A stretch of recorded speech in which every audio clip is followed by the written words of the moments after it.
তারাপীঠে কৌশিকী অমাবস্যা এক অতি বিখ্যাত ও গুরুত্বপূর্ণ দিন। এই দিন সাধক বামাখ্যাপা সাধনায় সিদ্ধিলাভ করে স্বয়ং মা তারার দর্শন পান। মান্যতা আছে, কৌশিকী অমাবস্যায় মায়ের পাদপদ্মে প্রার্থনা জানালে মনস্কামনা পূর্ণ হয়। তাই এই দিন দূর দূরান্ত থেকে বহু ভক্ত সমাগম হয় তারাপীঠে। প্রতি বছরের ন্যায় এবারও তারাপীঠ মহাপীঠের পক্ষ থেকে আগামী 22 তারিখ কৌশিকী অমাবস্যায় তারাপীঠের মহাশ্মশানে মহাযজ্ঞ করবেন শ্রদ্ধেয় শ্রী উমানন্দজি মহারাজ। কিভাবে তারাপীঠে আসবেন, উমানন্দজির সঙ্গে কিভাবে সাক্ষাৎ করবেন বা শ্মশানের কোথায় মহাযজ্ঞ হবে, তার বিবরণ আমরা এই ভিডিওতে খুব সহজভাবে উল্লেখ করছি। উত্তরবঙ্গ বা দক্ষিণবঙ্গগামী যে কোনো ট্রেনে এসে নামুন রামপুরহাট স্টেশনে। স্টেশন চত্বরের বাইরেই পাবেন অটো, যেগুলি তারাপীঠে যাচ্ছে।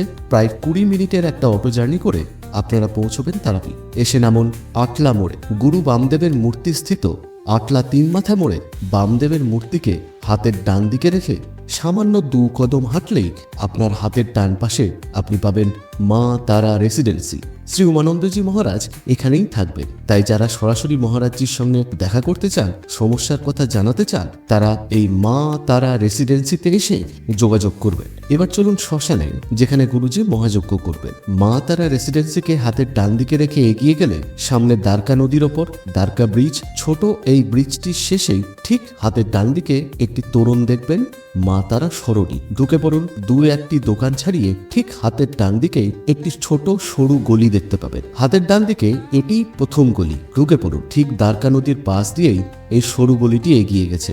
এগিয়ে আসুন। হাতের বাঁ দিকে 3-4টি প্যান্ডেলের পরই দেখবেন ফুলের গেট দিয়ে সাজানো একটি বড় প্যান্ডেল। এটি তারাপীঠ মহাপীঠের প্যান্ডেল এবং এই স্থানেই হবে মহাযজ্ঞ।